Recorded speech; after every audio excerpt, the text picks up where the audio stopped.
Thanks to all the witnesses for being here. Ms. Cook, I want to say thank you especially to you. Thank you for being here. Thank you for telling your story. And I'm sorry for what you and your family have had to endure. And it's powerful to have you here today. Thank you very much. I want to talk about some of these policies that have gotten to where we are today. Mr. Jackson, if I could just start with you.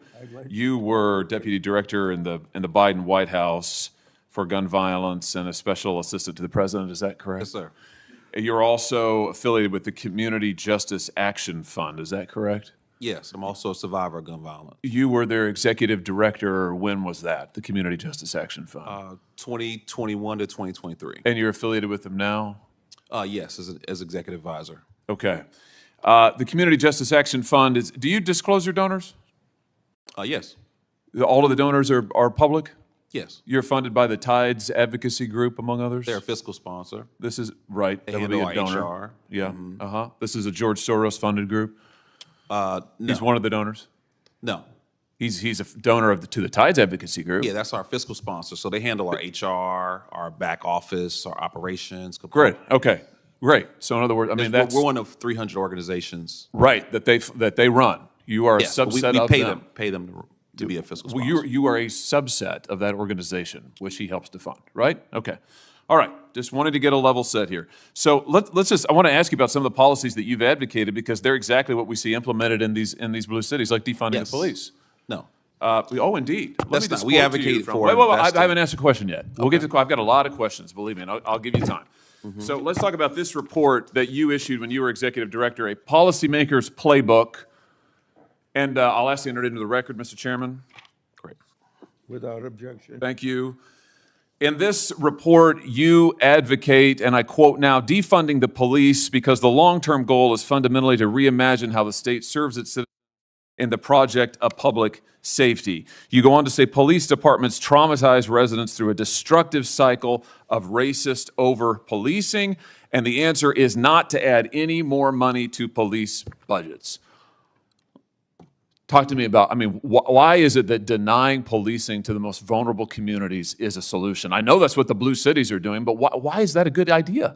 Well, look, I in no way stand with defunding law enforcement. I mean, That's what your report says. Sheriff Mike Sheridan, who taught me how to drive when I was 16 years old. Wait. Your report, when And, your executive director said you wanted to defund the police, do you renounce this report? Mr. Jackson, do you renounce the report that you authored as executive director? Here it is. You're the second senator to bring up an op-ed or This isn't an documents from op-ed. This before is my your tenure. report, a policymaker's playbook to reduce gun violence without policing communities. Okay. Community Justice Action Fund, copyright 2023, when you were... What happens when a U.S. Senate hearing turns into a full-blown showdown? In today's video, a tense exchange erupts over controversial policies, accusations of defunding the police, and a witness caught in the hot seat. The confrontation quickly spirals into one of the most talked-about moments in recent political hearings. Executive director.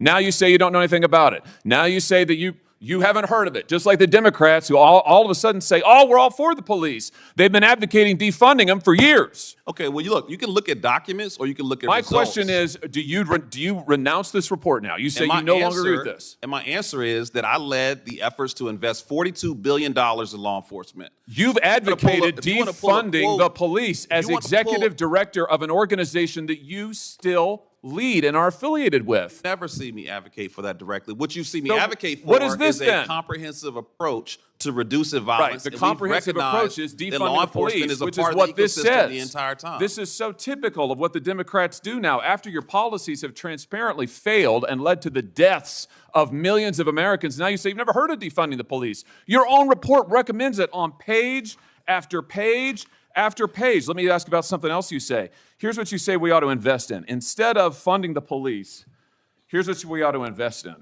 We need to invest in programs that acknowledge the need for safe space initiatives led by lesbian, gay, bisexual, two-spirit, trans, and gender nonconforming people. What's two-spirit? Well, look, I don't know exactly. You guys are pulling some interesting quotes. This here. is from your report. If you look at the report, the focus is on investing in violence intervention, outreach workers. What is you say that you shouldn't invest in the police, but we ought to invest in two-spirit community programs that acknowledge two-spirit individuals. We are not going to discriminate what is that? We're not going to discriminate against any nonprofit that what wants is to help us two-spirit? prevent violence in What our is community. two-spirit? You say don't fund the police, but do fund programs that create safe spaces for two-spirit people. What is? I just want to know. I don't know what that is. I have no idea what that is. Well, I honestly, I'm not completely aware of the language or the You wrote spirit the of how that was report? written. But what I'm telling you is that what is a two-spirit individual? I mean, really, this is your policymaker's playbook. You are the witness called by the Democrats on this committee, so I assume you reflect their views. Well, you don't want to fund the police. You want to fund safe spaces for two-spirit individuals.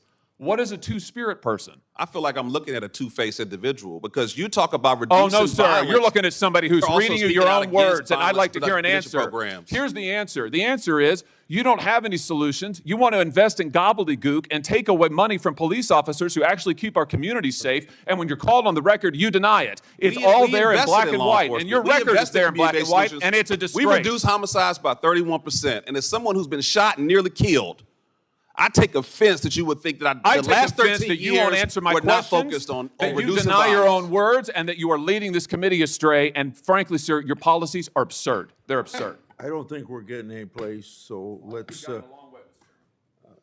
If you enjoyed this political breakdown, like, comment, and share for more political insights.